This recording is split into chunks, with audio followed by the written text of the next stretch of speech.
going to be looking at how to make a half doll pincushion. This is a half doll, and she is about a little over 2 inches, and she's just about a ½ inch in diameter. And this one is a china one. She's like a fine china, and she has a little bonnet on. Looks really cute.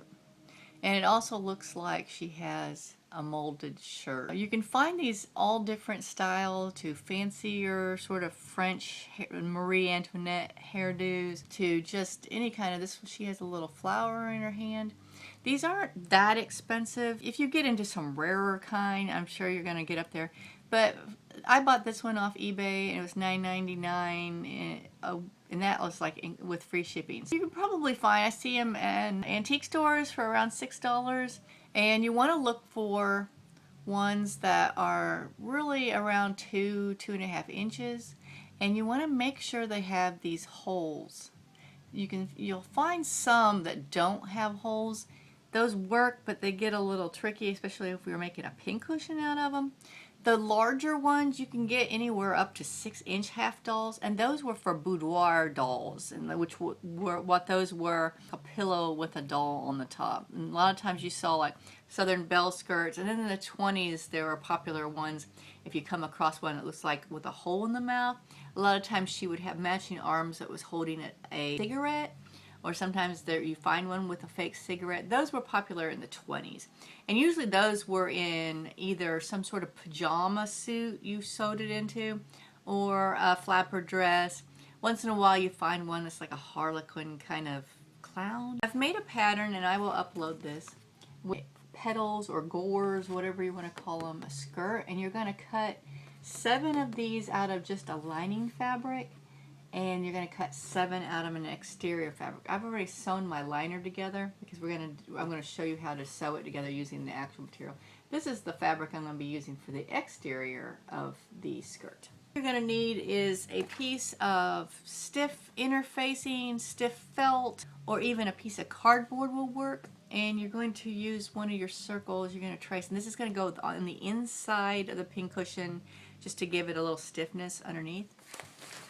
And then for the filler, I prefer, when I'm making pincushions, to use ground. You can either use fine wood shavings, or you can use emery shavings, and you can buy those. But I like these because this is like, to me, this is a byproduct of the nut industry, and it's ground nutshells. Sometimes it's walnut, sometimes it's pecan. Buy these in the craft or fabric departments, and they're just like, and if you can't find them, you can make your own. You can buy the little, they're just full of these little plastic, you might have seen them inside stuffed animals, beanbag chairs, or stuffed dolls. They're just like little plastic beads in there. And you can buy these little pouches. They usually come in a big baggie, and they're full of different size ones. They're for making stuffed animals and stuff, or dolls. And again, I have just 4. I don't know how many I'm going to use, but that's also a good thing. And this is optional, but to give it a little bit of weight. Cut your lining fabric. And I've done that because I already sewed that together. And then you're going to cut you'll need 7 of the exterior fabrics as well. If you've ever sewn a gored skirt, if you don't know what a gore is, think of like an umbrella, the way the old umbrellas are sewn, each section and it's shaped like this, or like a petal, and they all get sewed together, and it makes it have that round look. So I've got my 7 cut, and I'm just going to do a plain white bottom. So I've got my bottom, and I want to cut my circle out of my stiff interfacing here, and cardboard will work just as well. So I need my bottom, the interfacing, the 7 gores of the skirt for the exterior. I need 7 gores of a liner and a bottom of a liner. And I've gone ahead and sewed these together. So I'm going to turn this right side out, so you can see how it's right now it's not stuffed, but it looks sort of like a little parachute. And the doll will fit in here like so.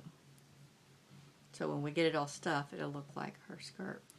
But now you don't have to do the liner, but for me, the liner inside of the pincushion skirt gives it an extra, in case it breaks for whatever reason, it's inside of another layer. So to me, it's first thing we need to go do is sew our exterior skirt, and then we'll put the liner down in there, and then we'll drop the interface down in there, and then we'll drop the liner. So let's go sew our exterior skirt.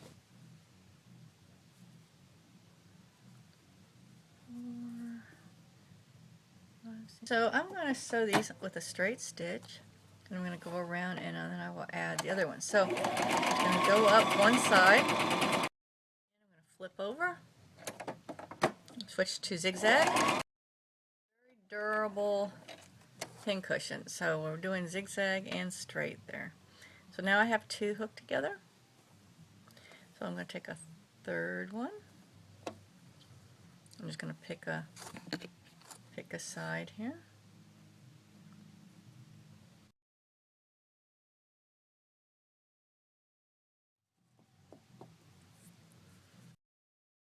That is now 6, and I got one more to sew on. You have all 7 of them sewn together. Just going to go over here and join the edges. And we're going to sew 2 sides together. So now you have like a flower-like thing. Alright, now you're going to take our bottom. I'm going to start putting my bottom, I'm going to start pinning right here where these little divots are. We're just doing a round bottom. If you wanted to get a little bit more ambitious, you could actually do them cut like a flower, but when we sew it, you're not going to see these individual like little divots here. So what I'm doing, I'm just going to sort of going around, and I'm just pinning where the like little divots start here.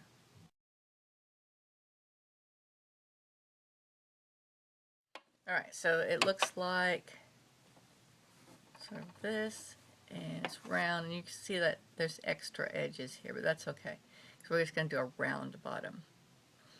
Alright, so same thing as last time. Straight stitch all the way around, and then I'm going to flip it and do the zigzag. I'm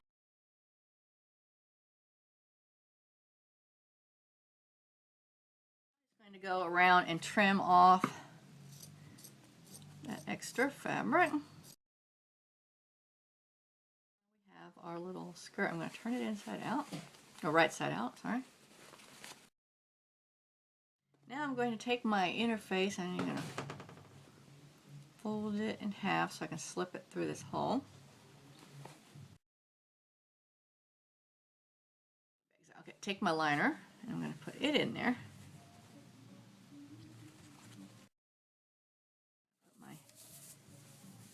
Put my beanbaggy things in there. Like I said, these are completely optional, but I just find these give it a little bit of, I like a pincushion that sits.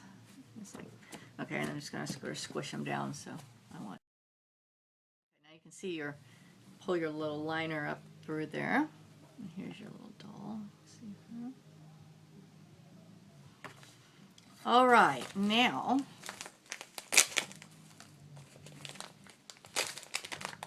it smells so good. Okay, so now I'm going to, this is tricky because I don't want to get this all over the place.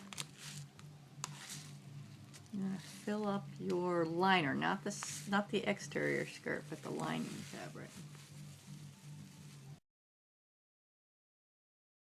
I'm going to put a little bit of Fiberfill just to sort of give it a little bit of floof here. And I'm going to keep filling it up with the other stuff. Just trying to give it, I just want to make it a little stiffer. Okay.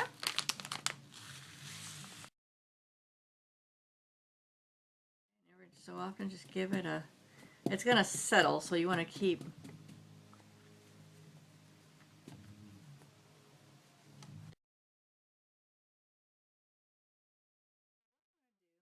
no one's going to see this liner, so it doesn't have to be neat. Just make a stitch first of all. And I'm going to make a running stitch around the top of this liner just so I can draw it up. Not putting in our doll yet. The liner is going to be sort of separate. We don't want it if the doll rips out for the liner to rip because we don't want that mess. So we're going to do, the liner is going to be separate from our doll.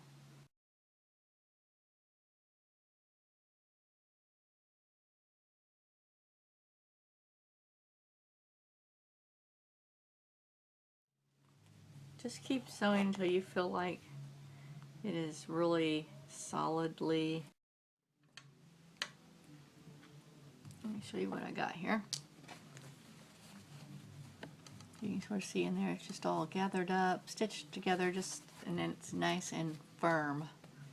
Okay. Okay, and now you're going to need 1.5 inch wide by 11 inch strip of the same fabric you used for the exterior. This is going to, when we fold it up, it's going to be the waistband around the doll to cover up the sewing on the doll. So just sort of pick where you want your front to be and just fold your piece in half and find the center. Make a stitch here. And just about a 1/4 inch down from the opening, we want to stitch this waistband just around the top. I have on vintage ones seen this done with ribbon or velvet ribbon. I've also seen just a ribbon glued around the doll.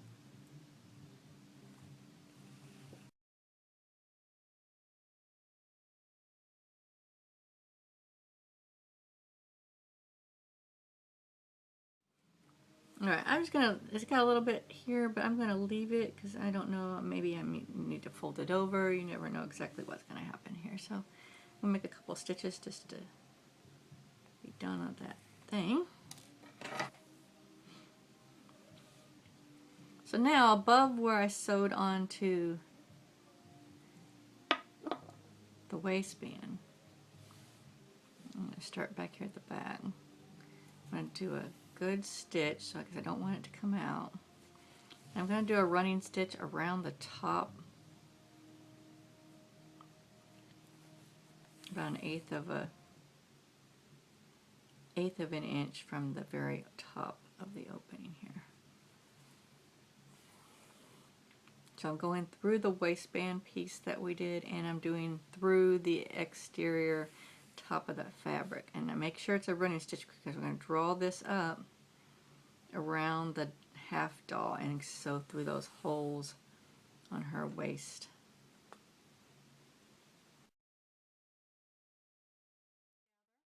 Got that needle over there. We're going to save that. I'm going to go ahead and make a stitch in here. If this waistband starts to annoy you, you can always pin it down. It's mildly annoying me right now. Okay, so I got a good anchoring stitch in there. Now, my drawstring there. I'm trying to move that out of the way. I don't want to up some of the fabric. Put my needle through. It's going to come out the other hole. I'm going to pick up some of that fabric. Pull it tight. Pick up some fabric. Back in the hole. Come back out the original hole that we started out of. I'm going to do like a crisscross pattern, so I'm going to do these 2 holes first. Pick up fabric. Before I go back through her, I'm just going to do another like an anchoring stitch on there. Now I'm going to pick up some fabric again, go through that hole, come back out through the come back out through that hole, back out the hole.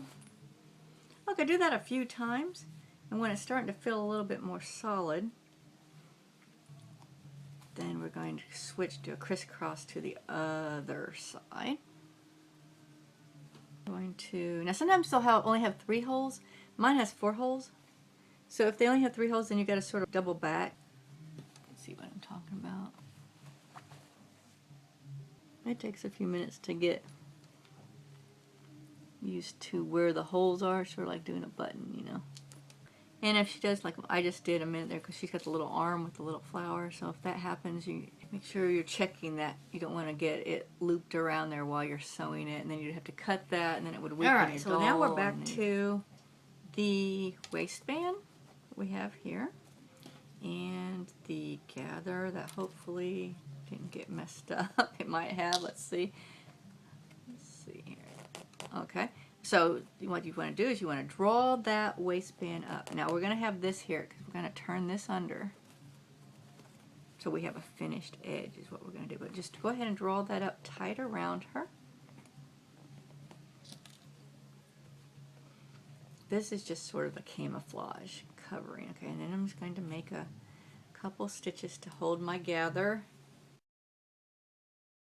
Now what I'm going to do is just go around her. And just sort of tighten up that gathered waistband all the way around her waist. Just take it up wherever it's too loose. Now, I'm going to fold the waistband. Now she has arms, so this might be a little tricky depending on the style of your doll. I'm going to take my same thread, and if you ran out of thread, then you can always get new thread. And I'm on the back here, so I want to fold that. I don't want any raw edges showing. So first of all, I'm going to, remember we sort of left it open a little bit at the back. So I'm going to overlap it. And I'm going to sort of sew that little flap together here, just using a whip stitch. Alright, now I'm back up at the top. So I'm going to fold this under. So I'm folding it under, and doing a stitch there because it's a little difficult. And now I'm going to do another running stitch all the way around it, folding it all the way under so I don't have any raw edges. And I want to fold it however much needs to cover her waist. So if you have a shorter waist, you might not be doing it that much, but if you have whatever you got to do. So see how I've got this folding it under, and we're going to do a running stitch because we're going to gather that again around her. So fold it under as much as you need to, and you might need to fold it under different parts. Like if she's got a lower arm or something, you might need to go farther down into the fabric. That's fine. It's all going to get gathered up. So just fold it under, because remember when we've gathered up, we don't want to have any raw edges. I'm going to leave my needle, find my center of my ribbon. It's right there. Come up to the center. I'm just trying to keep it on here so it doesn't, when I tie it, I don't want it all messing up. So you don't have to do this part if you don't want to, but I think I'm just trying to secure my ribbon so when I tie the bow it doesn't come off. Okay, there we go. Okay.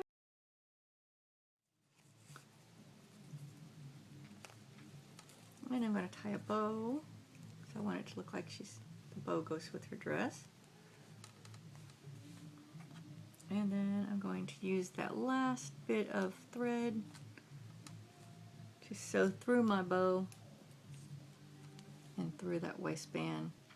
Sew through if you sew through the center of the bow, then it won't come untied. Okay. Now you can go around if you want to, and you can work with, if you want to make it look like, you could even, if you wanted to keep your little pleats in certain things, you could make little stitches.